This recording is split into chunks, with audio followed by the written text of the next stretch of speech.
तो गाइस बात करें अगर निफ्टी 50 की, तो आज के मार्केट में ओपन होने के बाद इसमें बहुत अच्छी तेज़ी देखने को मिली थी। और इससे अच्छी तेज़ी आपको आपके पोर्टफोलियो में देखने मिली होगी, मतलब निफ्टी से भी डबल आपके पोर्टफोलियो ने परफॉर्म किया होगा। लेकिन अभी के टाइम पे ये नेगेटिव में हो गया है, और जो आपका प्रॉफिट शुरू में दिख रहा था वो अभी लगभग आधा या बहुत कम हो गया होगा। और इस गिरते हुए मार्केट में कुछ कंपनीज़ हैं जो आज के दिन 5% से भी ज़्यादा गिरी हैं, बहुत अच्छी कंपनीज़ जो हैं, तो उनको हम लोग डिस्कस कर लेते हैं। सबसे पहली कंपनी है Aptus value housing finance limited, जो कि आप देख सकते हैं अराउंड 7% के आसपास अभी दिख रहा है गिरता हुआ, जबकि ये 8% से ज़्यादा भी गिरा था। और अगर मंथली कैंडल्स का चार्ट देखेंगे तो आपको कंटिन्यूअस इसमें लिस्टिंग के टाइम से ही फॉल होता हुआ दिख रहा है, मतलब अभी के टाइम पे बहुत ज़्यादा ये रिस्की स्टॉक है। तो ये कंपनी करती क्या है? देखिए, ये कंपनी बड़े बड़े शहरों में आपको नहीं मिलेगी, ये कंपनी रूरल और सेमी अर्बन एरिया में ही मिलेगी। और ये बहुत बड़े बड़े इन्वेस्टर्स को फाइनेंस नहीं करती है, ठीक है। ये lower class and lower middle class जो सेल्फ एम्प्लॉयड कस्टमर्स होते हैं उनको ही फाइनेंस प्रोवाइड करती है। तो आप बोल सकते हैं कि इसमें रिस्क बहुत बहुत कम है, ठीक है, क्योंकि भागने वाले कौन होते हैं? जो बड़े लोन टेकर्स होते हैं वही होते हैं जो भाग जाते हैं लेके, है ना।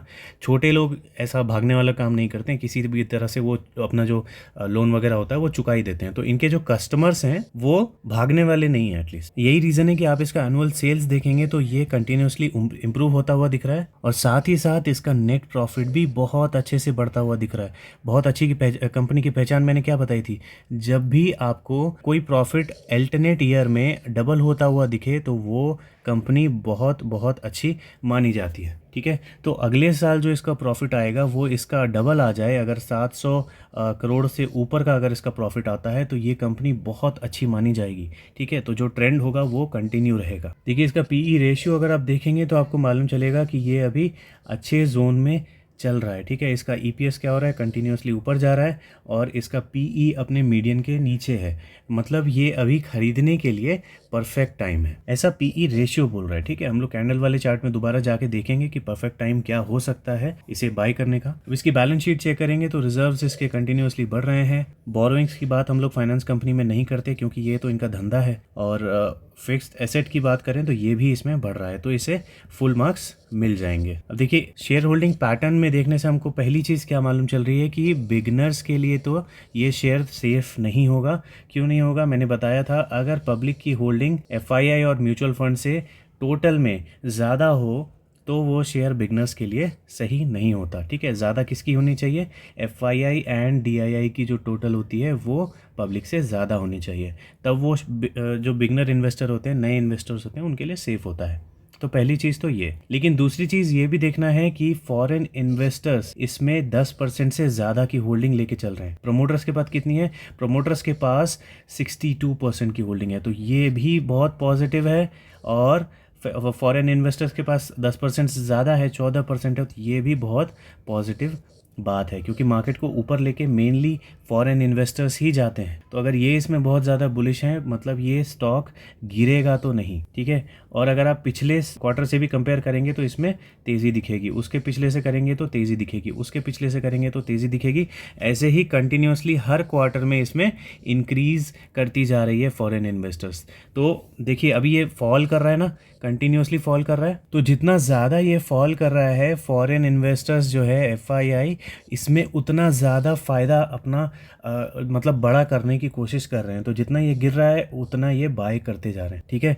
और किसी भी स्टॉक को गाइस फॉरेन इन्वेस्टर्स बहुत आसानी से ऊपर ले जा सकते हैं। इनके पैसे का जो इन्वेस्टमेंट अमाउंट होता है ना, मार्केट को ऊपर ले जाना, नीचे ले जाना, ये बहुत बड़ा हाथ होता है फॉरेन इन्वेस्टर्स का। तो ये एक अच्छी साइन है। इसमें ऐसा लग रहा है कि ये जो फॉल है ये सिर्फ मार्केट प्रेशर की वजह से था। आप देख सकते हो जब इसकी लिस्टिंग हुई थी उस टाइम से ही सारे स्टॉक्स नीचे गिरना शुरू हुए थे, ठीक है। 2021 के सितंबर अक्टूबर के आसपास में सारे ही स्टॉक नीचे की तरफ ही मूव कर रहे थे, और उसी टाइम इसने लिस्ट होके थोड़ा अपना काम खराब कर लिया। अदरवाइज़ इसकी नेट प्रॉफिट ऊपर है, इसकी सेल्स ऊपर है, दोनों में कोई कमी नहीं है।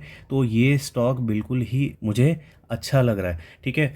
तो अभी मैं इसमें क्या करने वाला हूँ, देखिए मेरे लिए कंफर्टेबल जोन तब होता अगर ये अभी जो इसका प्राइस है 246 का, ये 246 का ना हो के अगर 200 के नीचे होता तो मेरे लिए बहुत कंफर्टेबल जोन होता, मैं इसमें बिल्कुल बिना टेंशन के इसमें एंट्री कर सकता था। और अगर इन फ्यूचर ये 200 के आसपास या उसके नीचे जाता है तो मैं इसमें एंट्री करूँगा या एवरेजिंग करूँगा। अभी मेरे पास ये स्टॉक नहीं है, लेकिन 200 का मेरा टारगेट जो था इसमें थोड़ा कंफर्टेबल वाला जोन हो जाता। लेकिन अगर जून एंड होते होते, जैसे अभी ये 246 पे चल रहा है, अगर जून एंड होते होते ये 225 तक भी आ जाता है ना, तो 225 में या उसके आसपास कहीं पे भी मैं इसमें एक छोटा सा स्टेक लूँगा। जितना मुझे इसमें इन्वेस्टमेंट करना है उसका 30% मैं इसमें इन्वेस्ट कर सकता हूँ। 30% क्यों, 20% क्यों नहीं, 10% क्यों नहीं, क्योंकि एफआईआई इसमें बाइंग करती जा रही है। तो अभी बुल रन भी आता हुआ दिख रहा है, तो कभी भी ये ऊपर भागना शुरू कर सकता है। ठीक है, तो इसीलिए 225 मेरा पहला टारगेट होगा, लेकिन सिर्फ जून मंथ के लिए। ओके, क्लियर से लिख देता हूँ अच्छे से कि जून मंथ में 225 मेरा टारगेट है। अगर ये मिस हो जाता है फिर जुलाई का मैं एक टारगेट आपको नेक्स्ट मंथ में बता दूंगा। और अगर ये किसी भी महीने का अगर मंथली टारगेट टच नहीं करता और सीधा धीरे धीरे 200 के नीचे चला जाता है तो भी मैं इसमें 200 के नीचे कहीं पे भी एंट्री कर लूँगा। ये मेरी स्ट्रैटेजी है। ठीक है, आपकी क्या स्ट्रैटेजी है आप कमेंट सेक्शन में बता सकते हो। चलो नेक्स्ट टॉपिक चलते हैं। अभी देखिए अगली कंपनी है होम फर्स्ट फाइनेंस, और एप्टस के जैसे ही ये भी बड़े जो लोन बोरोवर्स होते हैं उनको नहीं देती है लोन, ये देती है lower and middle income group वालों को। मेनली हाउसिंग लोन देती है घर खरीदने के लिए या घर बनाने के लिए। ठीक है, तो इसीलिए इनका भी जो रिस्क फैक्टर है वो बहुत कम है। ओके, लेकिन एप्टस के जैसे ये कंटिन्यूसली फॉल नहीं हो रही, ये ऊपर जा रही है। इसमें भी आप नेट सेल्स देखेंगे तो बढ़ता हुआ है, नेट प्रॉफिट देखेंगे तो ये भी बहुत स्पीड में बढ़ता हुआ है। यहाँ पे भी ये अल्टरनेट ईयर में डबल हो जाता है, यहाँ पे भी देखेंगे तो ये अल्टरनेट ईयर में डबल हो गया। तो ये भी कंपनी बहुत अच्छी है। लेकिन इसके इन्वेस्टर्स में अगर आप चेक करेंगे तो सीन कुछ अलग है। इसमें प्रमोटर्स के पास ज़्यादा होल्डिंग नहीं है, इसमें पब्लिक के पास ही ज़्यादा होल्डिंग है। लेकिन फॉरेन इन्वेस्टर्स के पास भी 15.69% की होल्डिंग है। देख सकते हैं यहाँ से यहाँ पे खतरनाक इसमें जंप किया हुआ है इन्होंने, है ना, बहुत ही ज़्यादा इसमें एडिशन किया है। लेकिन इसमें फॉरेन इन्वेस्टर्स की ख़रीदारी और सेलिंग की कंसिस्टेंसी नहीं है। देख सकते हैं किसी क्वार्टर में ख़रीद लेते हैं, किसी क्वार्टर में कम कर देते हैं। तो इसमें थोड़ी सी वोलेटिलिटी देखने को मिलती है फॉरेन इन्वेस्टर्स के इन्वेस्टमेंट में। ठीक है, और यहाँ पे आप DII का देखोगे तो पहले 42 दिख रहा था, अभी कितना दिख रहा है 8.41। तो मुझे लगता है इसमें भी ऐसा कुछ हुआ होगा कि यहाँ से मूव होके ये कहाँ तक गया था, ये देखिए यहाँ तक आया था। ओके, और यहाँ से ये मूव होके मुझे लगता है इसमें आया होगा। चलिए चेक कर लेते हैं। DII में हमने देख लिया, चलिए पब्लिक से मैनेज करते हैं। अब ये देखिए इसमें क्या हुआ है, ये जो आपको शुरू के कुछ इन्वेस्टर्स दिख रहे हैं ना, वो पब्लिक में मूव हो गए हैं। ठीक है, तो इसीलिए आपको ये जो बड़ा सा चंक आपको इसमें DII से पब्लिक में मूव होता दिख रहा है, तो ये कोई उतनी टेंशन वाली बात मुझे नहीं लगता कि उतनी कोई टेंशन वाली बात है। बस ये क्यों करते हैं मुझे अभी तक समझ में नहीं आया। कई सारे स्टॉक्स में हमने ऐसा देख लिया है कि कभी वो DII में रहता है, कभी FII में रहता है, फिर उसको मूव करके पब्लिक में डाल दिया जाता है। तो ये थोड़ा कन्फ्यूजन क्रिएट कर देता है हम जैसे इन्वेस्टर्स के लिए। लेकिन अभी फ़िलहाल देख रहे हैं कि ये जो स्टेक है ये इंस्टीट्यूशंस के पास ही है। ठीक है, तो मेरे लिए ये बहुत नेगेटिव नहीं है, पॉजिटिव ही है। तो मैं ऐसा मान के चल रहा हूँ कि फॉरेन इन्वेस्टर्स एंड DII के पास ज़्यादा होल्डिंग है।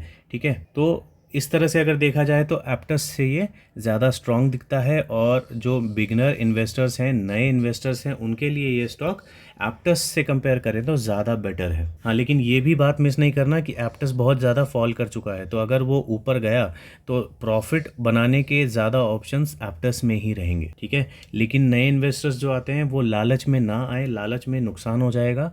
इसलिए जो सेफ़ ज़्यादा दिखे उसी में आप एंट्री करेंगे तो अच्छा रहेगा। अभी देखिए आज के दिन ये गिरा है 4.84% अभी तक। ठीक है, 11:30 बजे तक। अभी मेरे हिसाब से अगर ये यहाँ से ऊपर जाता है, लॉन्ग रन की बात कर रहा हूँ, अगर लॉन्ग रन में ये ऊपर जाता है तो 1200 तक मुझे इसमें कोई टेंशन नहीं होगी। मेरे पास इसका स्टेक है, बाय द वे एप्टस का नहीं है, इसका स्टेक मेरे पास है। ठीक है, और मैं इसमें प्रॉफिट में ही हूँ, तो मुझे 1200 तक में इसमें कोई टेंशन नहीं है। 1200 तक ये जा सकता है मेरे हिसाब से। अब मैं इसमें एवरेजिंग कहाँ पे करूँगा, देखो अगर ये यहाँ से नीचे गिरता है तो मैं इसमें 550 के आसपास में ही एंट्री करूँगा। मैं इसलिए 550 बोल रहा हूँ क्योंकि मेरे पास ये लगभग इसी लेवल पे पहले मैंने लिया था स्टार्टिंग में, और इसलिए मैं इसमें अभी प्रॉफिट में हूँ। लेकिन अगर ये बहुत ज़्यादा नहीं गिरता है तो फिर मैं इसमें एवरेजिंग नहीं करूँगा। लेकिन हाँ, अगर आप इसमें होल्डिंग नहीं रखते हो, आपके पास ये नहीं है, तो आप इस लेवल को अपना टारगेट मान के चल सकते हो। ठीक है, अराउंड 670 या 660 के आसपास आप इसे मान के चल सकते हो कि आप इसमें एंट्री करोगे तो कोई ख़ास नुकसान आपको नहीं होने के चांसेस रहेंगे। क्यों? क्योंकि इसका लोअर बॉलिंजर भी यहीं कहीं पर है, तो आप 660, 670, 640 के आसपास मान सकते हो। अदरवाइज़ आप इस बेस को अगर कंसिडर करोगे, इस बेस को, तो ये एक थोड़ा सही जोन लगता है ना, 670 या 660 का, तो आप इसको मान के चल सकते हो इसमें। बाकी डरने वाली कोई बात नहीं है। आज सारे ही सेक्टर में अगर गिरावट है तो कोई टेंशन नहीं है। देखो, कभी भी क्या होता है, अगर इंडस्ट्री, वो सेक्टर अगर नीचे जा रहा है और सारे ही शेयर्स उसके साथ, मतलब जो उस इंडस्ट्री के शेयर, अभी मान लो ये क्या है, ये फाइनेंस वाली इंडस्ट्री है, ठीक है, जो छोटे लोगों को फाइनेंस देती है, ये वो इंडस्ट्री है, और उसमें एप्टस भी गिर रहा है, होम फर्स्ट भी गिर रहा है, दूसरे भी इस तरह की फाइनेंस वाली कंपनीज गिर रही हैं। तो इसमें कोई डरने वाली बात नहीं है। डरने वाली बात तब होती है जब इंडस्ट्री ऊपर जा रही है, ठीक है, बाकी सारे फाइनेंस वाले शेयर्स ऊपर जा रहे हैं, लेकिन एप्टस खाली नीचे जा रहा है तो एप्टस में डरना है, होम फर्स्ट खाली नीचे जा रहा है तो उसमें डरना है। तब कुछ ना कुछ गड़बड़ होती है, समझ रहे हो? ये सीख लेना, बहुत इंपॉर्टेंट सीख है ये। कब डरना है कब नहीं डरना है ये भी इंपॉर्टेंट होता है, वरना नींद उड़ जाएगी किसी भी मार्केट में कभी फॉल आया तो ये याद रखना। तीसरा और आखिरी शेयर है IDFC लिमिटेड। अभी के टाइम तक ये 3.2% नेगेटिव में है, ठीक है, आज के दिन 3.2% ये गिरा है। लेकिन आप इसका मंथली चार्ट देखोगे तो यहाँ से यहाँ तक ये ऊपर ही चल रहा है, और गिरना तो बनता ही था बॉस। ये देख रहे हो, अपर बॉलिंजर के पास है, तो इसमें डरने वाली कोई बात नहीं है। ठीक है, जिनके पास इसकी होल्डिंग है वो होल्ड करके रख सकते हैं, और जो न्यू एंट्री करना चाहते हैं वो थोड़ा सब्र कर लें, और अगर सब्र नहीं हो रहा तो फिर आप मोमेंटम में जा सकते हो, आप एंट्री कर सकते हो।